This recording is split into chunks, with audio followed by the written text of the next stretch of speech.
Hey, Dr. Richard Nongard here, and you're going to join me here in just a moment in my classroom. And I'm going to be sharing with you very specific strategies that you can use in your own life and with your clients to help them overcome anxiety, panic, and fear. I recently wrote a book. It's titled The 7 Most Effective Methods of Self-Hypnosis. It's probably the most popular, best-selling book on the subject of self-hypnosis right now. I've been really amazed at the feedback I've been getting and the sales that I've been seeing. I really encourage you to click the button below and get this as a resource because none of the things in this book are discussed in this video presentation. So this book will provide you with 7 more strategies that you can use to help your clients achieve a sense of calm, relaxation, and control stress related to anxiety and fear.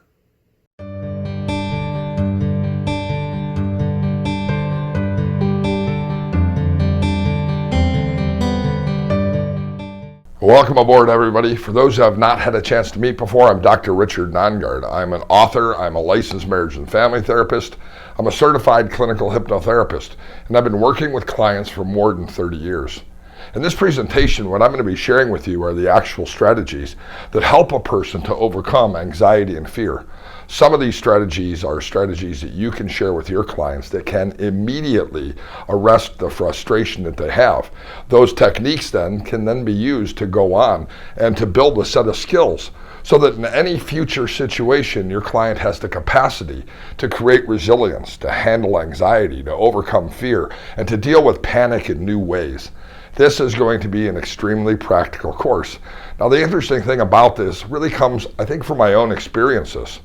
Over 30 years ago, I found myself paralyzed by my own anxieties. There was a point when I wouldn't drive in traffic. There was a point when I had a hard time being around people. There was a point where there was no way I was going to get on an elevator. In fact, the craziest idea for me at that time was to get on an airplane, fly in a metal object, painted like Shamu, hurling through space at 600 miles an hour. There was absolutely no way I was going to do that. This was a time when, to some extent, I felt like I was even scared of my own shadow. The reality is, I've used these techniques in my own life, and I've transcended all those fears.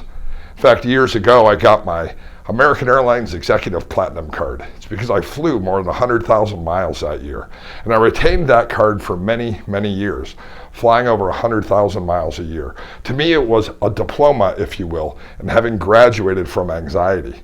So the techniques that I'm going to be sharing with you over this next hour are techniques that I've used in my own life.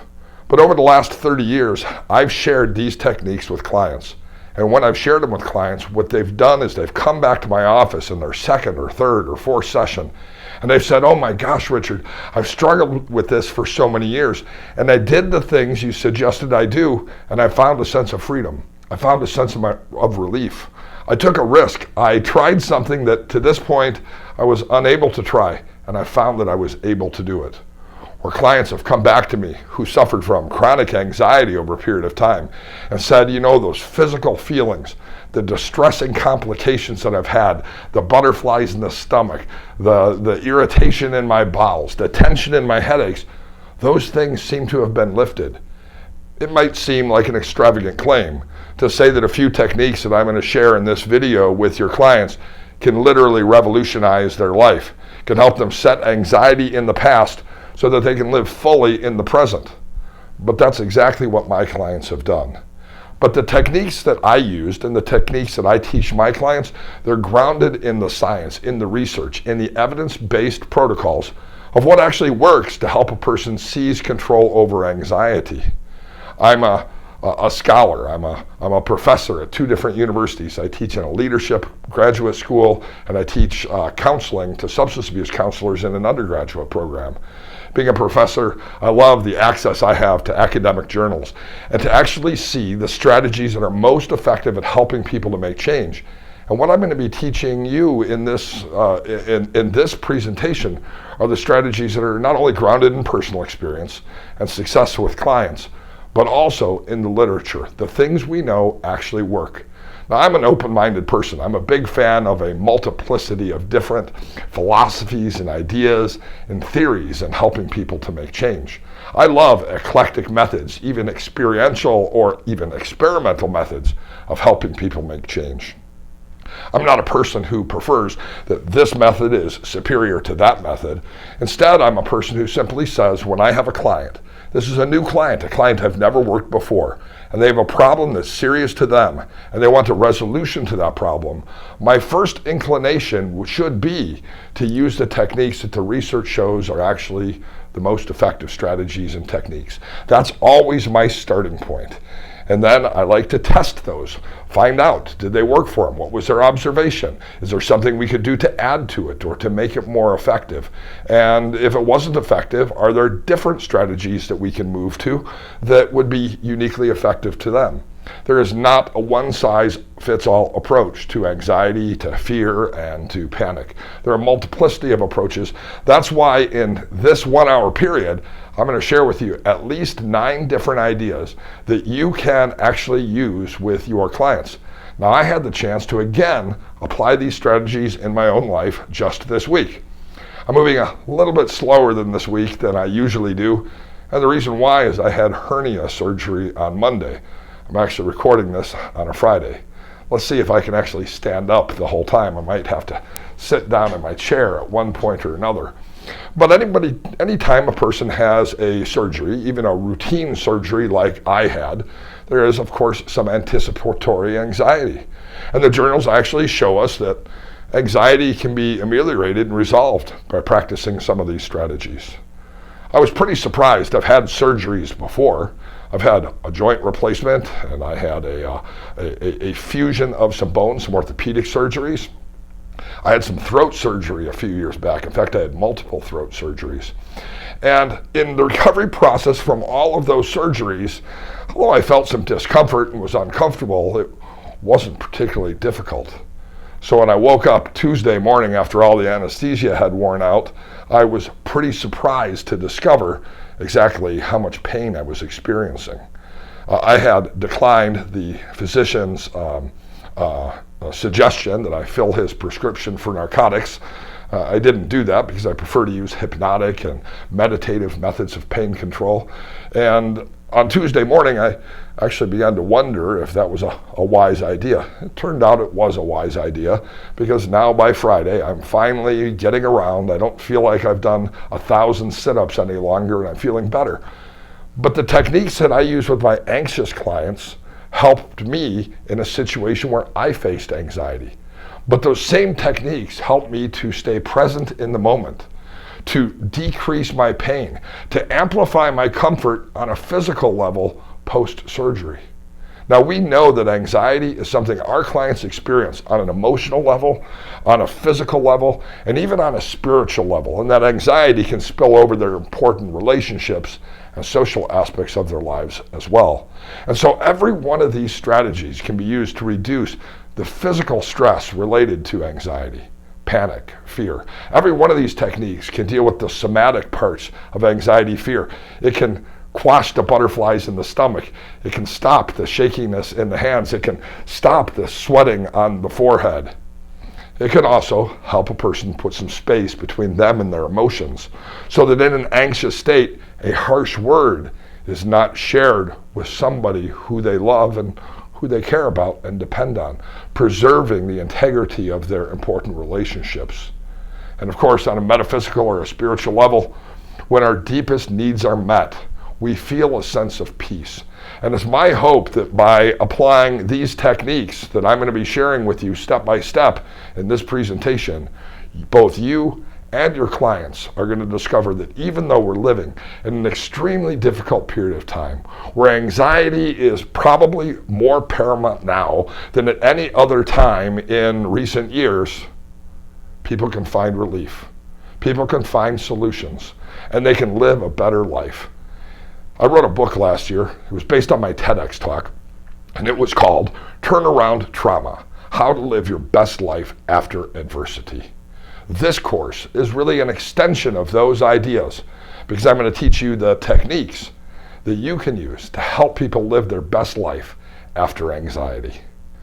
Now you'll notice that my wife Mia has appeared on the video, so a big hand for Mia. Welcome, Mia.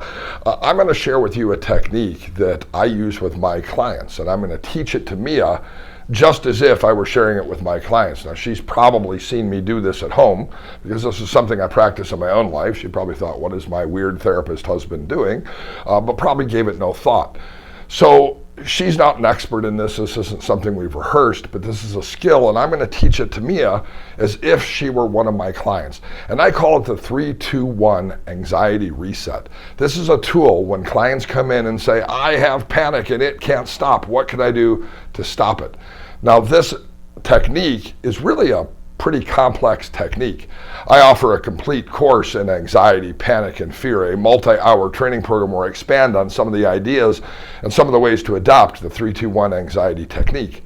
But even in its basic format, this is a skill that can be truly useful to you. And so let me go ahead and share it with you. If I had a client who came in and she was saying there was ongoing anxiety, ongoing fear, a sensation of panic, I would probably simply start by finding out, are they willing to actually make a change?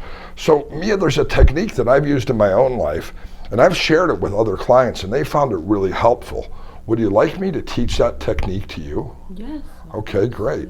Because what I've discovered is that when we find ourselves in a moment of panic, if we have a plan of action, so that when the panic comes, rather than simply letting the panic amplify, we have a plan of action, we can actually stop it in its tracks. Now, this strategy, this technique, it won't make all of our problems go away. It won't solve the deepest problems of the planet Earth. It won't make everybody hell. It won't healthy and bring rainbows and unicorns. But for you, when you find yourself here experiencing a sense of panic, if you simply activate the 3-2-1 anxiety reset, what you'll discover is that there's a new experience, both physical and mental. And that new experience will break the cycle of anxiety so that 1 minute after doing this, you can put a smile on your face and you can take in a breath with a new confidence to deal with any difficult situation. So it's called the 3-2-1 technique because there are 3 breaths followed by 2 hands and then 1 minute of simply silence and paying attention to the breath. So you watch me, it looks like this first, okay? The first thing is take 3 breaths. 1, 2, 3, okay? Then take 2 hands and put the 2 hands on your 2 shoulders and let them relax. And then close the eyes down. And with the eyes closed down, pay attention to the breath. Set aside the anxieties over yesterday, regrets of the past. Anytime you find yourself paying attention to the fear of the future and anxiety or panic, just use it as a cue to bring your attention back to the breath. And I'm going to time you for 1 minute as you simply pay attention to the breath. Breathing in and breathing out. So go ahead, open your eyes. So this is a very simple process. Are you ready to go through it with me? Yes. So chances are pretty good next time you're in an anxiety-producing situation, a fearful situation, a situation where there's panic or a sense of overwhelm, I won't be there. Which is why it's essential that we practice it here together. But you learn how to do it on your own. And I'm actually going to send you home with a link to a video that I created that can help you to practice this. And each and every morning and each and every night, that's twice a day, for the next week between now and our next session, I want you to watch the video and practice along with the video.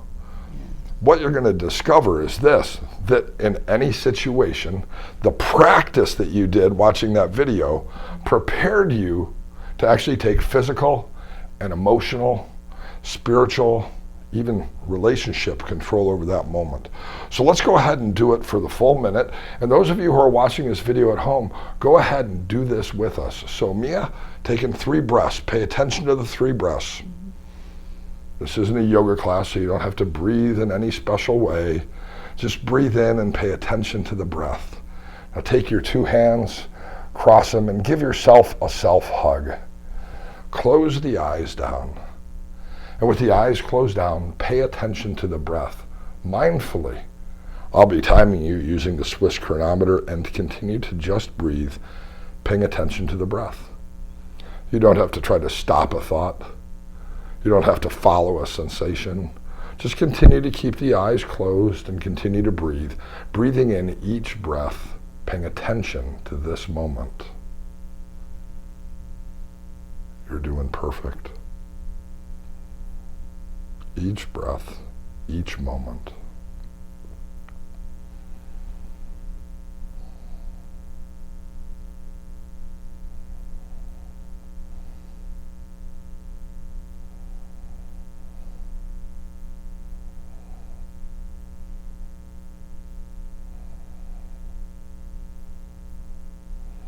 And with the next breath, just breathe in. Let the oxygen fill your lungs. Open your eyes, a big smile on your face, feeling fantastic. Now, feels pretty good. Yeah. That's actually a genuine smile. We're married, so I can actually tell if it's a video smile or if it's actually a real smile, and that's a real smile. It felt pretty good, didn't it? Yeah. Yeah. Notice your heart rate, calm and regular. Your breath, without even trying, smooth and rhythmic. If you were dealing with anxiety or even anger or depression, and you find yourself experiencing that sense of overwhelm, and you sat down in a chair and just spent 1 minute doing this, do you think that it would produce an instant change? Yes. Absolutely. Again, it might not solve all of the problems in the world. It might not make COVID-19 go away. It might not make the kids behave. It might not make the problem with money or other stressors that people experience in life, or a difficult husband, go away. But what it would do in that moment is help you to be mindful, and that with each breath, no matter what else is going on, as long as you're breathing, you're actually okay. Now that strategy is a simple strategy. It's not complex, it's not rocket science. But there's actually some real depth to that strategy. In the first 3 breaths, when the eyes are open, without doing any special kind of yoga breathing, are all just about grounding, bringing our attention to the moment. That's what focusing on the breath does, whether a person has had mindfulness training or not. The second aspect of that was when they crossed their arms. And this is a little bit of bilateral stimulation, if you will. Bilateral stimulation is when we're crossing the left and the right sides of the body in an action, and we're focusing on a solution. And what happens, there are numerous theories why EMDR, bilateral stimulation, other techniques that use bilateral stimulation work. But one of the things is that by crossing the left and the right side with an action or an activity, what we're actually doing is we're letting the mind kind of defragment, like your hard drive defragments, and puts the pieces of the emotions and their thoughts and their actions into a place. Also, there's actually research that shows that by hugging ourselves, we actually reduce pleasure-producing chemicals in the brain. Oxytocin and other chemicals that are in our body that help us to experience pleasure. So just like physical intimacy and touch with somebody else can produce those feelings can actually be produced when we actually care for ourselves. It's a very physical way of caring for ourselves. Now with my clients, I do a lot of mindfulness training. When I teach them the 3-2-1 exercise, especially if it's a new client, I don't usually go into depth on what mindfulness is, but I give them that basic strategy. I'm not trying to stop a thought, but rather let that thought simply be a thought and return their attention back to the breath. Let that emotion be an emotion and return the attention back to the breath. In the later sessions, what I can then do is build on the idea of mindfulness training. Help them really develop the skills of sharpening the axe of mindfulness so that when they find themselves in a forest, they're actually able to fell a tree. But this is a simple technique that I've been teaching to my clients probably going on 30 years now, that I've been doing in my own life for probably that long as well. And the people who I share this with find it to be a tremendously helpful exercise. In the handout that I've provided that accompanies this course, I've actually provided you with a meditation or a hypnosis or a guided imagery script that you can actually use with your clients. It's called the Waterfall of Positive Emotion. This came about because many years ago I was in Hawaii, I was on vacation, and I had a camera with me, as I usually do, and I took pictures of a beautiful waterfall. I wanted to capture that imagery from my vacation. But when I got home, I thought the picture was so beautiful that I decided to put a meditation, a visualization with it, so that at any time I wanted to return back to the power of the outdoors, the power of the waterfall, I would be able to do it. I actually recorded it and turned it into a YouTube video. So there's a YouTube video with my waterfall. You can go to YouTube and type in Nongard waterfall, and you'll probably find that original video I made 8 or 9 or 10 years ago. It's been a while since I made that video. But I attached the script here as a resource for you so that you can actually have it. Now, this is directly related to anxiety, because one of the things we know is that people who are anxious find greater levels of relief when they experience the great outdoors. Now, this doesn't mean that your anxious clients who live in an urban area must become a camper and, go camping in Wyoming for 2 weeks in order to overcome their anxiety. But there's a ton of evidence, there's a ton of research that shows that fresh air, that sunshine, that being outside are all strategies to help us take physical control as well as emotional control over the anxieties and the stress that we experience.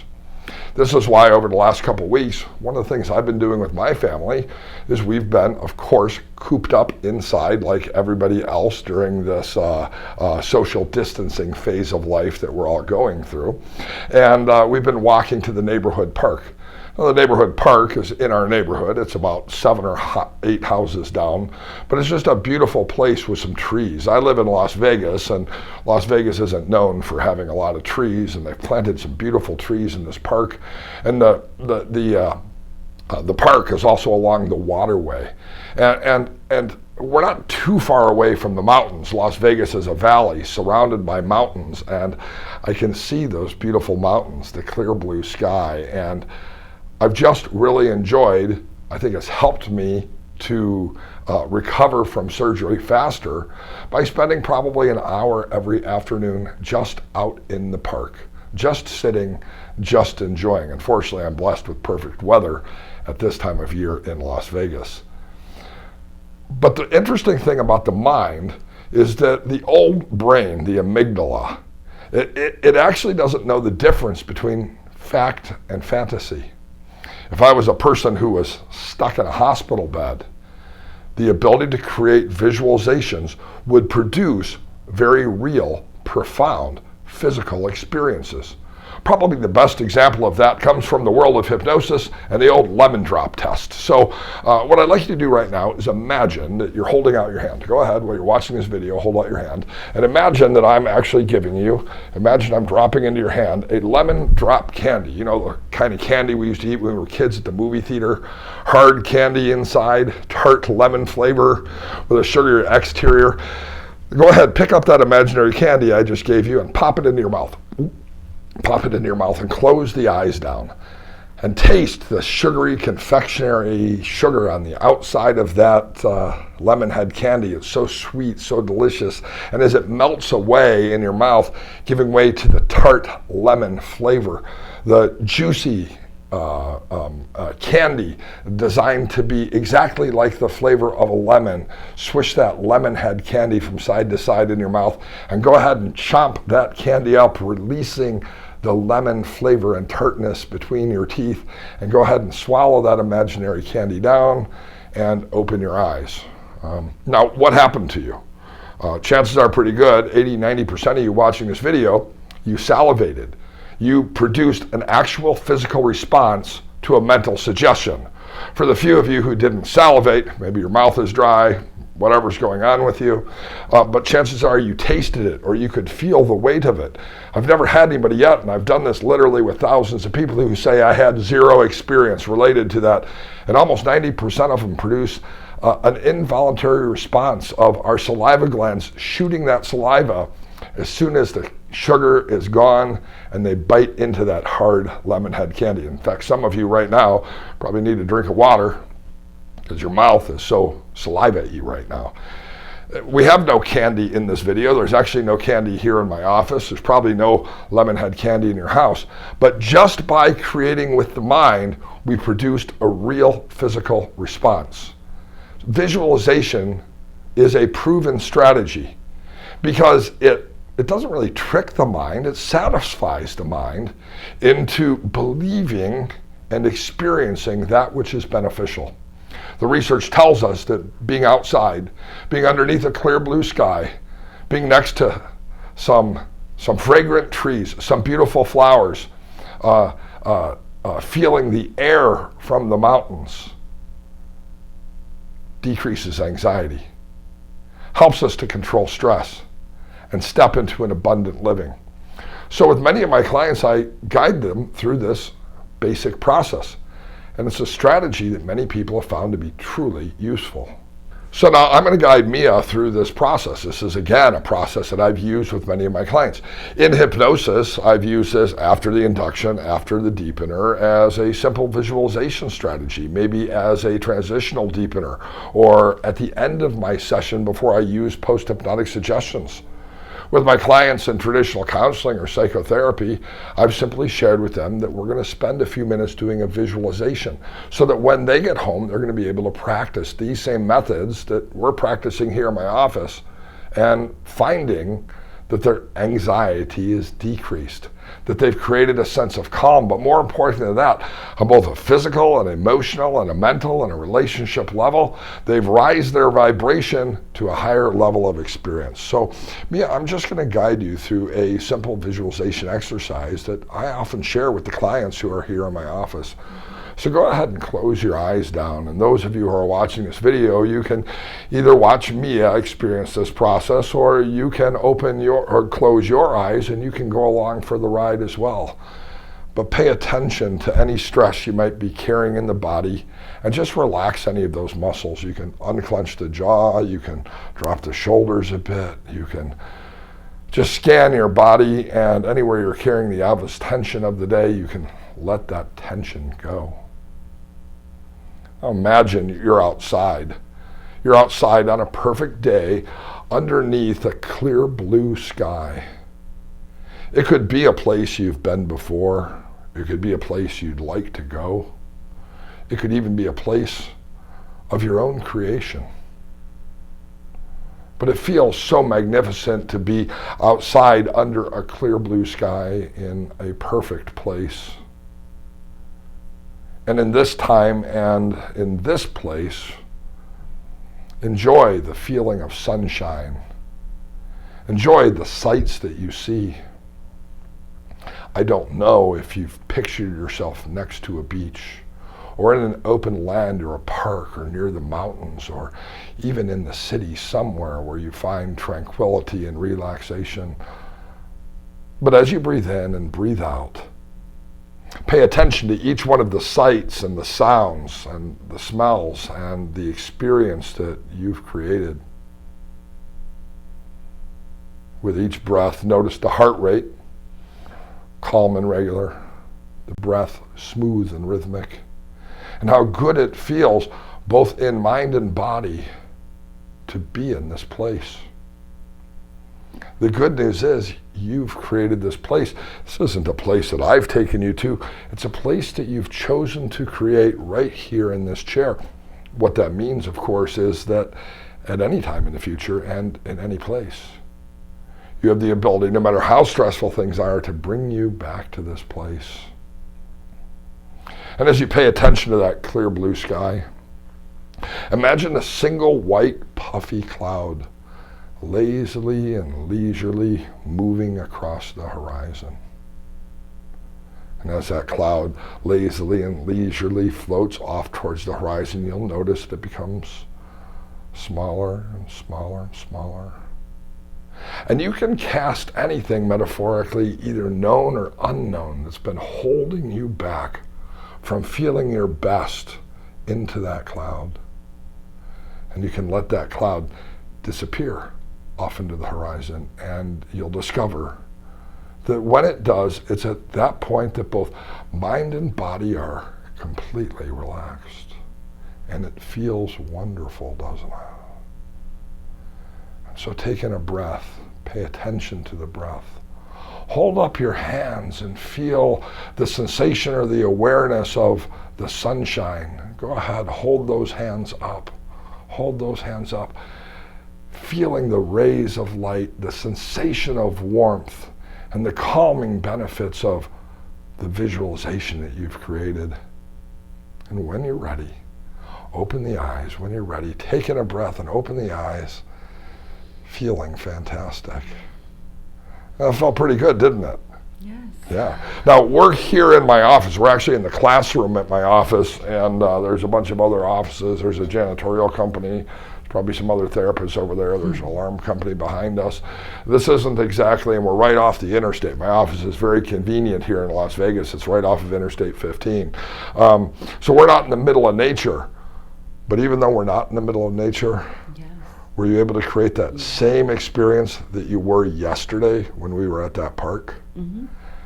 This is a great strategy to truly help people, to not only create a safe place, but also to cast their cares metaphorically into that cloud and let them disappear and derive the physical and the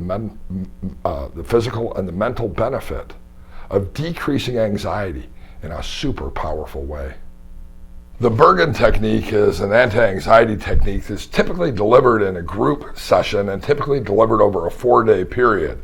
I know that most of you probably don't have training in the Bergen technique, nor do you typically work with clients in group therapy for 4-day periods of time.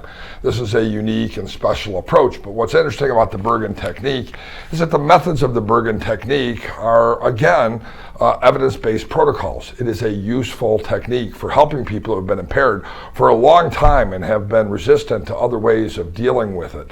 And I think the heart of the Bergen technique and what it makes it so effective is that it doesn't try to help a person become unanxious. I think so often people come to psychotherapy, counseling, hypnosis because they think, I'm going to never be anxious again. Rather, the Bergen technique recognizes that anxiety is a part of life. This is very similar to the ideas in acceptance and commitment therapy. Let's put it into a basic form here, though. I want to share with you something that could potentially save your life. If you ever find yourself in the South Pacific and you're in you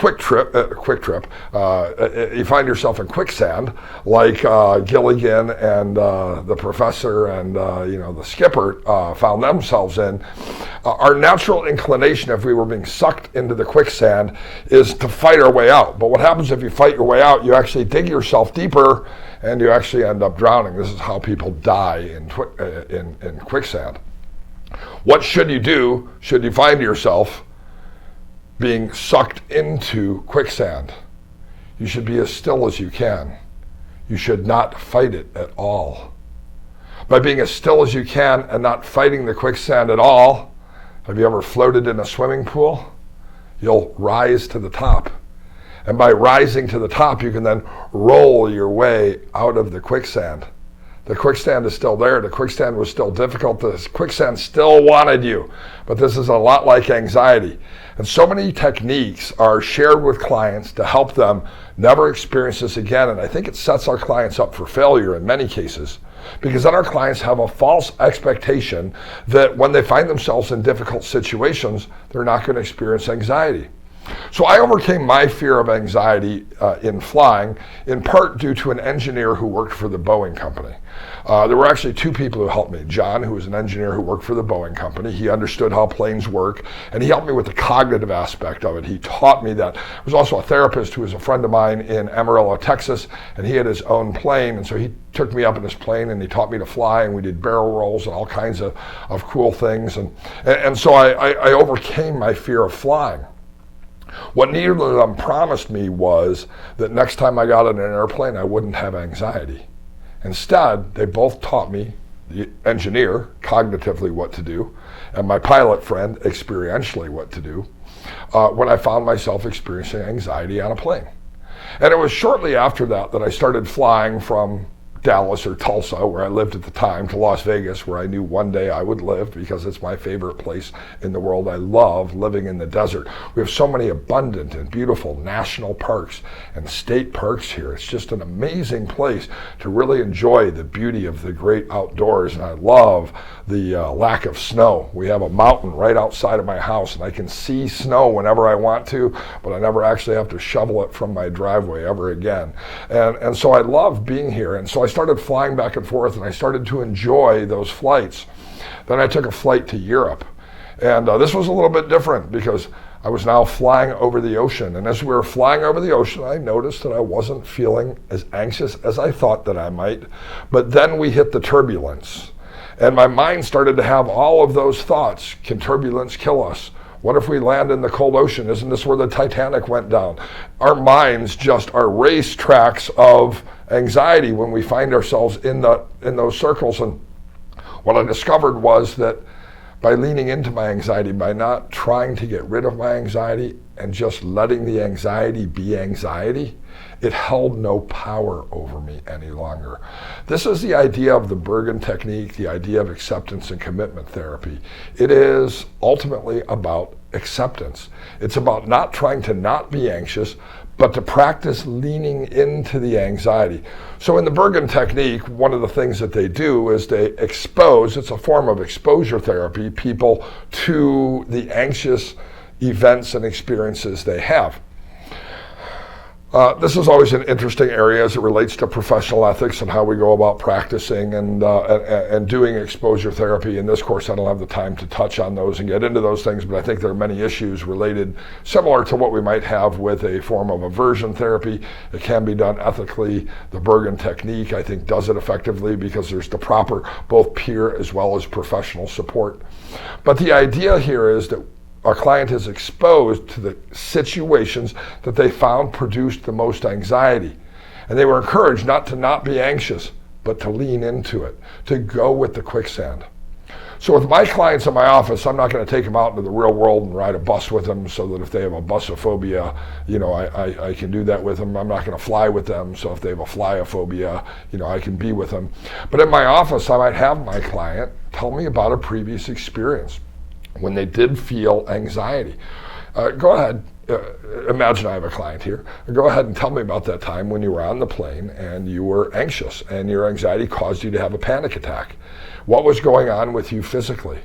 You told me that the flight attendant had to actually physically restrain you. You were worried they were going to land the plane in Des Moines, Iowa. What was it like when you felt that confinement with the twist ties, right? Now bring yourself, this is called revivification. Bring yourself, you're in the safety of my office, in this safe place, but back to the experience that you had that was so difficult for you and lean into the anxiety.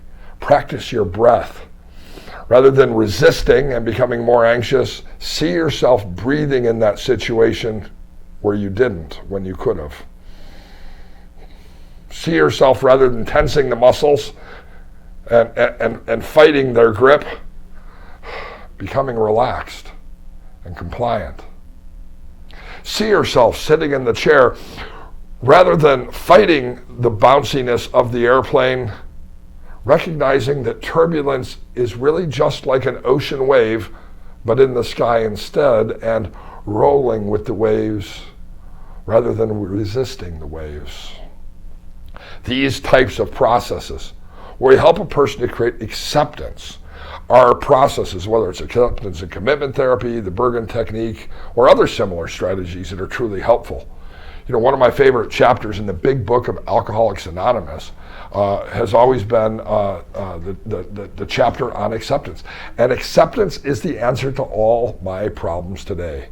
When I find some person, place, or thing unacceptable to me, I must move to, I'm going to paraphrase it here, must move towards acceptance. The problem is not them, the problem is me. And by leaning into my fearful situations, I can then create strength, because even though I still have anxiety or even though I still have fear, what I've done is I've let it have no power over me anymore. STOP is an acronym, and it's an acronym that misspelled, S-T-O-P, but it's got an extra P, so S-T-O-P-P. And the reason why I love acronyms in therapy is because it's easy for people to remember. People find themselves stressed, having a sense of overwhelm, unable to deal with anxiety, fear, and panic, because in that moment, they don't have a plan of action. It's never enough to sit and process emotions or experiences. Many different therapeutic approaches have a person go back and re-experience and relearn and talk about these things and find out how they felt and visualize these things and see themselves in new situations. But when a person gets to a situation where they have an overwhelming sense of anxiety, they must have a plan. That's why the 3-2-1 technique is an effective way to teach a basic strategy in mindfulness. The STOP acronym is an acronym that I believe comes from acceptance and commitment therapy. It's a method of cognitive diffusion to put some space between us and our thoughts that I've used with a lot of my different clients in hypnosis and other areas of therapy. So the acronym here is first, STOP. What should I do? No matter what, when I have a sense of overwhelm, anxiety, fear, and panic, I should just stop. Quit. Take a pause. Simply be, if even for 10 seconds. So stop. After I stop, take a breath. People who have anxiety and panic attacks forget to breathe. The inability to remember to take a breath is what causes them to then move into a physical state of anxiety that can be so totally paralyzing. People have to be reminded that when they stop in an anxious situation, to breathe. If they don't remember that, the anxiety will amplify. It will become a full-blown panic attack. And it might sound simple, but think of the times when you've had your greatest levels of stress in your life and when you took that breath and what it did for you. When we take a breath, observe. The observation part is really a moment of self-reflection. This can be 10 seconds, 20 seconds, 30 seconds. It can be a minute. It could be 5 minutes. During the observation period, what is it that I'm actually reacting to? What is it that's most distressing to me right now? Is it physical? Is it in a relationship? Is it mental? Observe without judgment. What thoughts are going through my mind? What crazy thoughts and what rational thoughts are going through my mind? What sensations am I noticing in the body? These are the things that I'm trying to observe. And when a client practices self-observation, then they have a new skill. That skill is the ability to see themselves outside of themselves. This is in NLP called a second perceptual position. In acceptance and commitment therapy, same thing. It is called a helicopter viewpoint. This lets them pull back and to put some perspective. And the perspective that our clients almost always need is the perspective that, guess what? Feelings aren't facts. The greatest mistake that I make in my own life and that my clients make in their own life and that I see my family's members making in their own lives and my friends is that universally we almost always mistake feelings for something factual. Feelings and facts are completely independent of each other. They are not necessarily the same thing. When they pull back, stop believing the self-talk that's paralyzed you in the past and confront yourself with a mantra, an affirmation, or with the truth. What's another way of looking at this situation? What advice would you give yourself now that you've stopped taking a breath and observed and pulled back? If you were another you talking to you, what is it that you would tell yourself?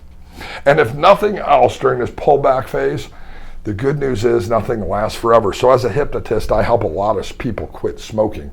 And my smokers have this universal fear. What if I have a withdrawal symptom?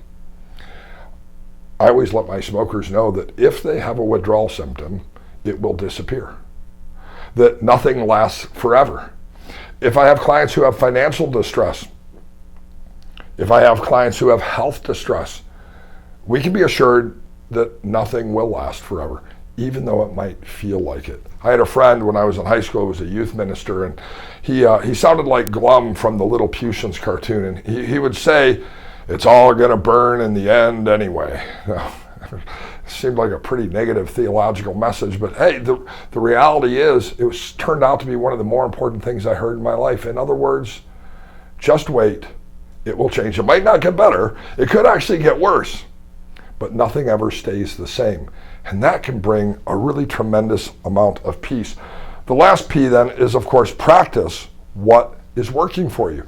If you integrate STOP as a pattern in your life to deal with anxiety, panic, and overwhelm, what happens then is you have a repertoire of previous STOP experiences. And then you can ask yourself, Well, what worked when I was anxious on the plane? What worked when I was anxious when I had to quarantine? What worked when I was anxious about having to go to the grocery store and touch things and be with other people? What worked for me when I had this sense of overwhelm in this situation? Can I apply it to this situation? So STOP as an acronym gives a concrete plan to the clients who we work with so that they can find a solution in their most important time of need. So I gave Mia an eraser from my board and I asked her to just toss it back and forth between her hands. And as you pass it back and forth between your hands, keep passing it back and forth between your hands. What she's actually doing here is she's creating, again, a manner of bilateral stimulation. When my clients, remember the fidget spinner craze and clients who were autistic, that was where it first came about, or needed for some reason to control anxiety, they could use a fidget spinner. Those are great. But by taking an object, whether it's an orange, a ball, an eraser, a telephone, a crumpled up piece of paper, right? It doesn't really matter what it is, and passing it from the left hand to the right hand, what we've done is we've created, again, that physical experience of bilateral stimulation.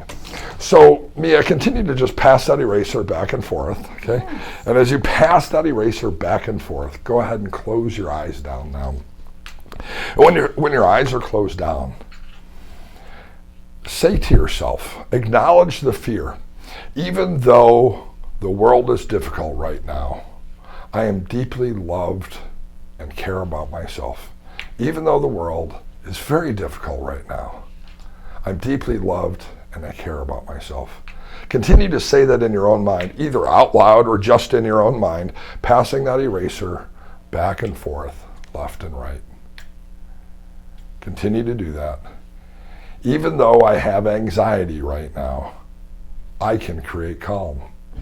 Even though I have anxiety right now, I can create calm. Even though I have anxiety right now, I can create calm. And continue to pass that eraser back and forth, left hand, right hand, left hand, right hand. Even though I have a sense of overwhelm, I am able to handle new challenges. Even though I have a sense of overwhelm, I am able to handle new challenges. Even though I have a sense of overwhelm, I am able to handle new challenges. And continue to just pass that eraser back and forth, left hand to right hand, taking in a breath, opening the eyes, a big smile on the face, and notice something. You're still passing it back and forth. It feels pretty good, doesn't it? Right. Does it create a sense of calm? Yeah. And what we did there is, you can go ahead and stop passing that back and forth. You can let it rest for a moment. What you've done here is you've created that bilateral stimulation. Again, this can be done in a number of different ways. EMDR, of course, with the eyes. It can be done in a number of different ways. But bilateral stimulation, there are a lot of different theories as to why it's effective. And I really embrace that theory that it helps us to put the subconscious, it does what REM sleep does.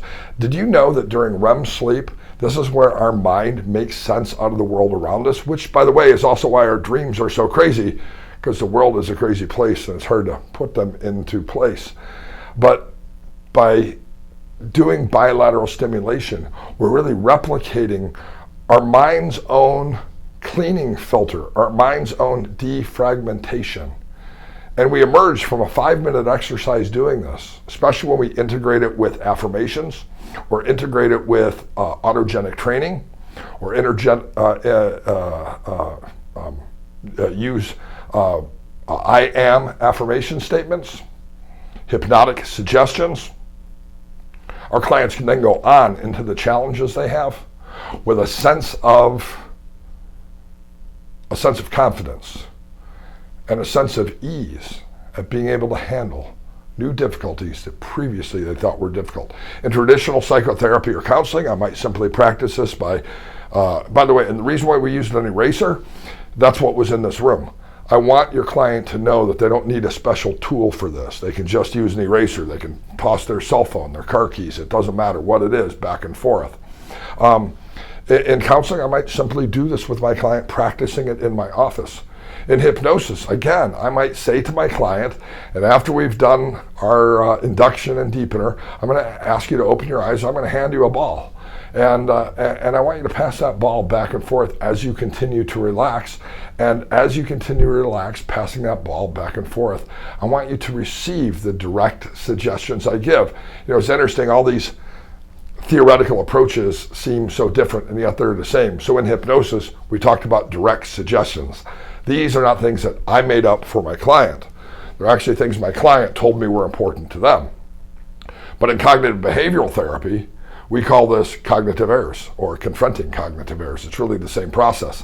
In fact, Albert Ellis, in his book on rational emotive therapy, wrote 2 whole chapters on how he confronted cognitive errors with clients who were learning and in self-hypnosis and practicing self-hypnosis. So we might have these different words for theoretical approaches, but largely we're doing the same work. And bilateral stimulation is a tremendous tool. Your client can then get the post-hypnotic suggestion, or we can tell them at the end of therapy, between now and your next session, anytime you find yourself feeling that sense of overwhelm again, go back to this mantra and pass the phone back and forth between your hands and say, even though I have a sense of overwhelm, I can handle challenging situations. Even though I have a sense of overwhelm, I can handle challenging situations. These are practical strategies that when your clients leave your office able to do, they will rehearse, they will practice, and they will come back to you with a big smile on their face saying, wow, my life is different. Deliteralization is a technique for anxiety control that comes from acceptance and commitment therapy. It can be used by every hypnotist, every psychotherapist. No one owns the process of cognitive diffusion, and that's not diffusion, that's diffusion. Because what happens is we fuse our emotions with our experiences. Now, the interesting thing about acceptance and commitment therapy is it's very, very similar in some ways to neurolinguistic programming, in that it recognizes that words have power. So the co-founder of neurolinguistic programming was John Grinder. John Grinder was a linguist at University of California, and his contribution, I really think, was to help us to recognize the power of words in producing emotional response. So in acceptance and commitment therapy, a diffusion process surrounding the words that have power is used to literally deliteralize them. And in the classic exercise in acceptance and commitment therapy, they use the milk example. Milk, milk, milk, milk, milk. Now I'm going to actually change it, and I'm going to change that to anger, anger, anger, anger, anger. Okay, so anger is going to be your word. Because you told me a little while ago, kind of between sets here, that one of the frustrations was, now that the kids have to do school online, they're not nearly as motivated as they were before, but as mom, it's your job to keep them in line, and that's making you angry. Yes. Right? So anger is a word that you're fused to right now. If I just say the word angry, I can see it in your eye. Mm-hmm. I can see the amplification of stress. Mm-hmm. I can sense a change in the energy just by saying the word. Kids school, anger. Right, exactly. See, so we know that just the word has power. When I was afraid to fly, the word flying or airplane, it held power over me. When I was afraid to drive, traffic accident held power over me. And when we deconstruct a word, when we deliteralize it, that process is a process of cognitive diffusion. It's really a powerful concept. So when I work with a client, I discover what is the essence, the single word that describes for them the experience that is so difficult. And then we'll deliteralize that word. So not too long ago, I had a client here in my office, and I was pretty surprised by her word. It was a graphic sexual word. And she said that word just sent her off into a tizzy. And so she even had a hard time saying that word, but she did. And she sat here in my office and she deliteralized it by saying it over and over and over again, hearing it out loud, hearing it in her own voice, hearing it in her own mind. And what it did was it put some space between her and the words. It defused the word from the emotion. It becomes something silly. In neurolinguistic programming, back in the early 1970s, Bandler and Grinder would have a person change their submodalities, the submodality of distressing sound, by replacing a difficult situation with circus music or calliopes or clowns, and it was absurdity.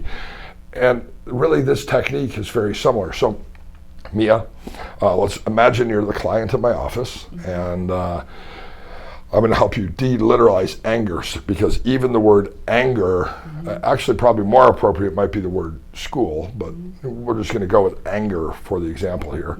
I would explore with her and really try to find the heart of what's the word that she's fused to that pushes her button, right?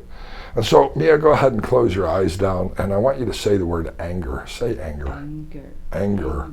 Say it again. Anger. Now stop saying it for a moment. Go ahead and open your eyes. Okay. What I want you to do now is I'm going to time you as you say the word anger. And I want you to say it as many times as you can, but make sure that each time you say it, each syllable is clear to you. Okay? And I want you to listen to the word that you're using. I want you to hear the in anger. I want you to hear the gur in anger. I want you to pay attention to the rrr in anger. And I want you to hear how this time when you say anger might be different than this time when you say anger. And as silly as it might be, I'm going to time you for 45 seconds and say anger out loud, listening to yourself as many times as you can. Go.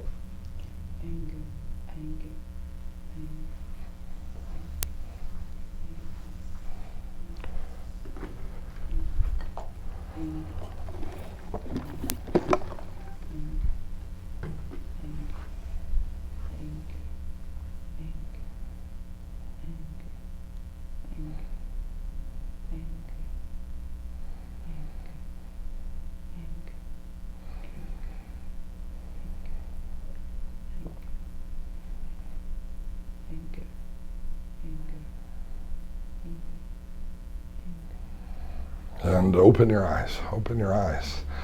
Take in a breath and say the word anger. Anger. Now, do you notice a feeling associated differently now with that word than you did just 45 seconds ago? Yeah. Does it feel less powerful? Does it feel? It feels. So hard. It's a word that really distressed your heart. Yeah. But by deliteralizing it, did you find that it maybe moved further away from your heart? Yes. Yeah. That it just became a word. It wasn't something that held control over you any longer. Powerful, huh? Yeah. Thank you. A round of applause for Mia. So my favorite movie of all time was the movie What About Bob? And the reason why is Bob, who is Bill Murray in the movie, played a crazy person who was visiting Richard Dreyfuss, who was a psychiatrist who had written a book titled Baby Steps. I always wish that book was actually a real book, because the whole idea of solving problems by taking baby steps is a real powerful idea. So often we want to just step into it. And every one of the techniques I've taught you in this video is actually a baby step. You can use these in your sessions to build on your success in helping people to decrease anxiety, panic, and fear. But in that movie, What About Bob? The opening scene is the opening scene, my favorite opening scene of a movie ever. Bob, the patient, he comes into Richard Dreyfuss's office and he's like, Doctor, I'm having a heart attack. I feel pressure on my chest and I'm having a hard time breathing. Richard Dreyfuss, of course, being a psychiatrist and not used to dealing with heart attacks, he freaks out. Oh my gosh, you're having a heart attack, lay down. He looks for a defibrillator somewhere along his office wall, because he is, of course, an MD if he's a psychiatrist. And he's about to shock Bob. And Bob said, no, I don't actually need to be shocked. I'm not actually having a heart attack. Richard Dreyfuss, with the look of irritation, what do you mean you're not actually having a heart attack? Bob says, well, I'm afraid I'm going to have a heart attack. That's my fear. It's my anxiety. And so I'm making myself have a heart attack, so that way I know I'm not really having a heart attack, because I know that it's me making myself have a heart attack. Richard Dreyfuss is disgusted by the whole thing, sits down at his desk, and of course the rest of the movie goes on. This is actually an intervention that Bob was using that is called paradoxical intervention. It's about causing us to gain control over the physical and the emotional aspects of our anxiety, panic, and fear by amplifying and causing those. You see, anxiety, fear, and panic, for so many people who experience difficulty with this, will tell you it just comes. They don't know, out of the blue. The next thing I knew, I was down on the floor and I was having a panic attack and I couldn't breathe and people were looking at me and I passed out. It just happened. When people practice in a scenario or situation, the panic that's so distressing to them when they normally don't experience the panic, what it does is it causes them to actually see the things that precede crisis. Well, here are my thoughts. Here's what was going on with me physically. Now that I'm amplifying this so I can move myself to a state of anxiety, I see how this is connected to that. And they gain a perspective that lets them scale into experience the level of their anxiety, the red flags that precede every anxious experience, and the repetitious patterns that they've ingrained into their anxiety experience, really the negative hypnotic suggestions they've given themselves that cause them so many difficulties. So with my clients in therapy, counseling, professional hypnosis, I will sometimes work with my clients to help them amplify in the safe place of my office the experiences that they've had. I've done this with many clients. 3, 2, 1, 0, you're calm and relaxed. The eyes are closed, a puffy white cloud has disappeared off into the horizon. In this state of relaxation, move from here to as anxious as you can possibly be. Let me be with you as you create a panic attack right here in my office. Of course, it's not a real panic attack because you're creating the panic attack, but almost like psychodrama, act as if you are having panic. Breathe that way.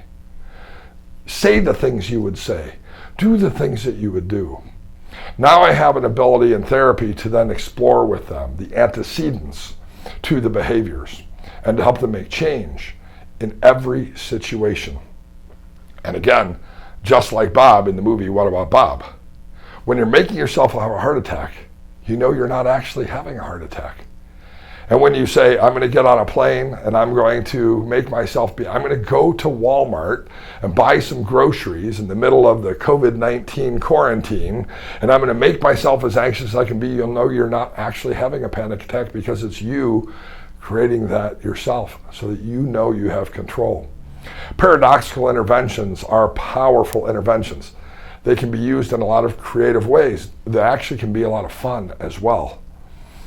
But the strategy of learning to take control, to learn the antecedents before the crisis occurs, are all methods that paradoxical therapies can provide that are truly helpful to patients with anxiety disorders, panic disorders, fears, phobias, both rational and irrational types. I'm Dr. Richard Nongard, and I've enjoyed this time with you, sharing with you some of the most effective strategies for hypnosis, counseling, psychotherapy that you can use with your clients who have anxiety. I wrote perhaps the best-selling book in the field of self-hypnosis. It's a great strategy to help people create calm, self-hypnosis. There's a method in there I call the power method of self-hypnosis. There are some tools based on autosuggestion and the ideas of Emile Coué that can help a person to move from unresourceful thinking to new thinking resources. And it's been translated into multiple languages. So the book is actually titled The 7 Most Effective Methods of Self-Hypnosis. This is the Chinese version because in my office, apparently, I'm out of the English copy, but it's available in Portuguese, it's available in Spanish as well. In the PDF notes that come with this course, you can actually access a link to find that book if you're interested in it. This is a set of strategies that you can share and teach with your clients.